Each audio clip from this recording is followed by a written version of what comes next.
कारण तुमची एक इंजुरी आणि त्या एका इंजुरीनंतर तुम्ही तुमच्या करिअरमधून उठू शकता, तुमचं आयुष्य पूर्ण बदलू शकतं. या सगळ्या गोष्टी असताना एक कुठेतरी आतमध्ये ठाम विश्वास असतो, की महाराज निभावून नेतील. की तुम्ही प्रत्येक वेळी एकदा महाराजांची भूमिका साकारत असताना तुम्हाला एक पैलू गवसतो आणि दुसऱ्या वेळी तुम्हाला एक वेगळाच पैलू गवसतो.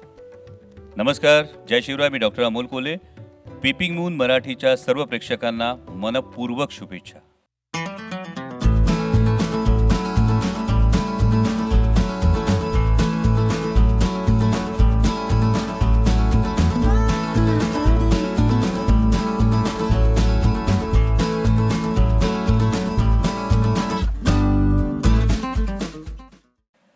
स्वराज्य जननी जिजामाता या मालिकेचे 500 भाग पूर्ण झालेले आहेत आणि आता माझ्यासोबत आहे अभिनेते अमोल कोल्हे. अमोलजी, खूप खूप स्वागत आहे पेपिंग मून मराठीवर. कसं वाटतंय, 500 भागांचा टप्पा गाठलेला आहे आता?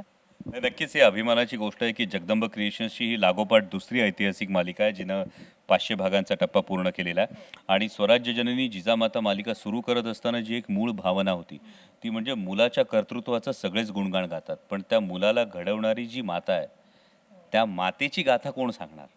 आणि म्हणून ही सुरुवात झाली आणि यामध्ये जगदंब क्रिएशन्सची संपूर्ण टीम असेल आणि त्याचबरोबर सोनी मराठीचा एक फार मोठा सिंहाचा वाटा ही मालिका पोचवण्यामध्ये आहे. त्यामुळे हे 500 भाग पूर्ण होत आहेत आणि आता मालिका एका खूप मनोरंजक टप्प्यावर आहे, जिथे जिजाऊ माँसाहेबांच्या मातृत्वाची एक फार मोठी कसोटी सुरू होते आणि तिथून आता पुढचा टप्पा हा सुरू होईल.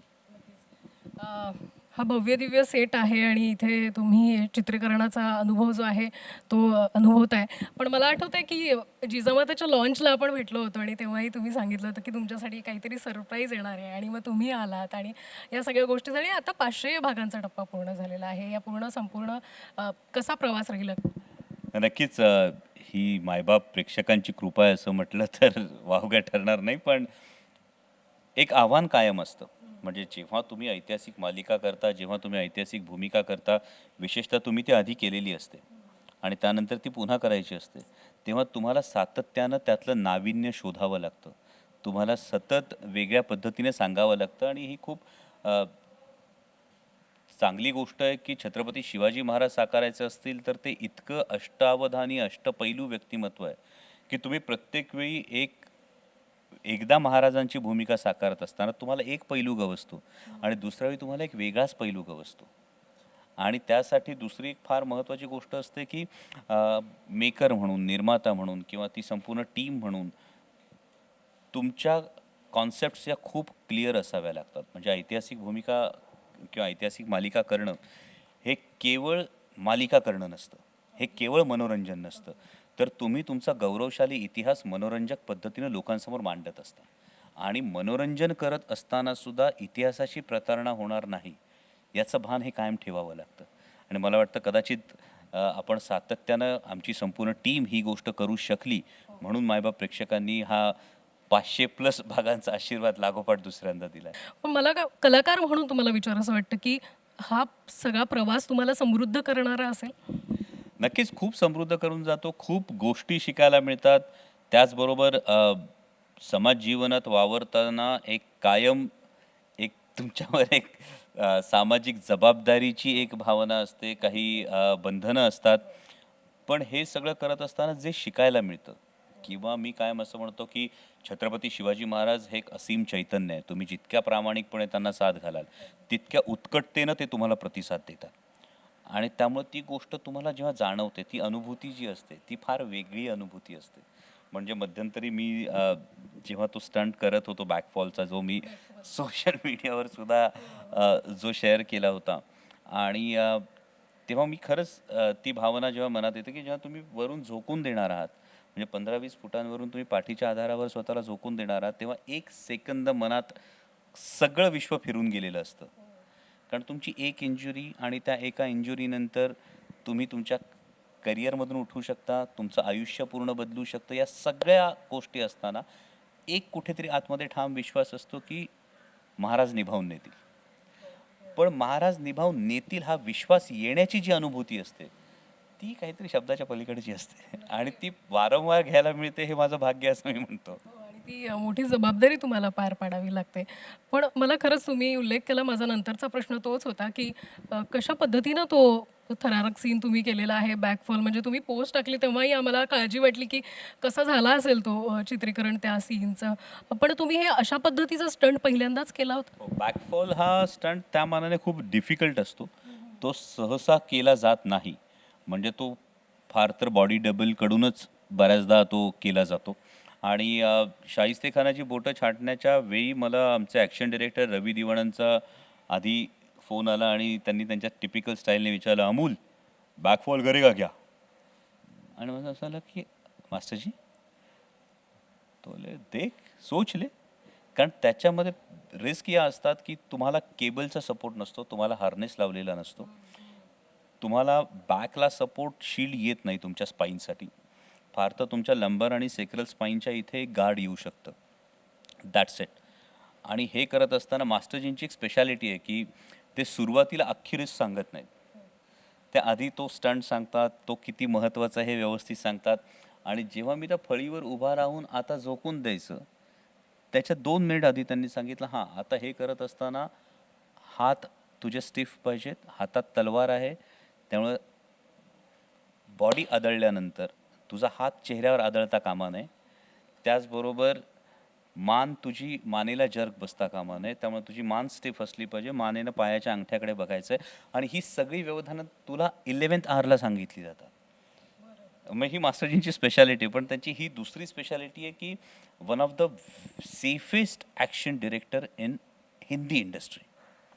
ही रवीजींची स्पेशालिटी असल्यामुळे नाही म्हणण्याचा प्रश्नच नव्हता. कारण त्यांचा इतका मोठा अनुभव आहे. म्हणजे अगदी दिलीप कुमार साहेबांचे बॉडी डबलपासून त्यांच्या प्रवासाची सुरुवात, ते बच्चन साहेबांचे बॉडी डबल असतील, हिंदीतल्या एवढ्या मोठ्या स्टारना त्यांनी ॲक्शन शिकवलेली आहे. आणि जेव्हा रवीजींची कौतुकाची थाप पाठीवर पडणार असेल, तर ते कलाकार म्हणून एक वेगळं असतं. आणि दुसरं असं असतं की महाराज साकारत असताना वेगवेगळे स्टंट्स आपण केलेले आहेत. हे काहीतरी केलं पाहिजे, हे करून दाखवू, तेवढी एकच भावना होती आणि इट वर्कड. पण अमोलजी त्यासाठी ती फिजिकल किंवा तो फिजिकल फिटनेस या सगळ्या गोष्टी तुम्ही लक्षात घेतल्या असतीलच. त्यासाठी काही वेगळी तयारी करावी लागली का सुरुवातीला? स्टंटच्या आधी असेल किंवा त्याच्या काही दिवसांपूर्वी? नाही, पण फिजिकल प्रिपरेशन ही थ्रूआउट सुरू असते. स्टंटच्या आधी तुमची बॉडी त्यासाठी तयार तुम्हाला सतत ठेवावी लागते, विशेषतः हिस्टॉरिकल रोल करत असताना. स्टंट करत असताना तुम्हाला त्या मोमेंटची सायकोलॉजिकल प्रिपरेशन फार महत्त्वाची असते. म्हणजे त्यावेळी तुम्हाला स्वतःला विसरावं लागतं. सगळं भान डोक्यात ठेवून मला काय होऊ शकतं हा थॉट तुम्हाला त्यातून बाजूला काढावा लागतो आणि मग ते स्टंट सगळे वर्क होतात. म्हणजे थँकफुली आत्तापर्यंत सगळे तसे वर्क झाले.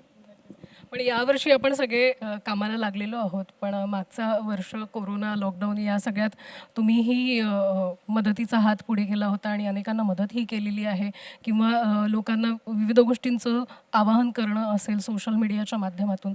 या सगळ्यात फिटनेसकडे लक्ष द्यायला वेळ मिळत होता का अमोलजी? नाही, नक्की थोडा कठीण काळ होता, पण जेवढं शक्य झालं तेवढं डेफिनेटली फिटनेसकडे वेळ देण्याचा हा प्रयत्न होताच. आणि तो आता आणखी त्याची पुढची स्टेज आता अशी सुरू केलेली आहे.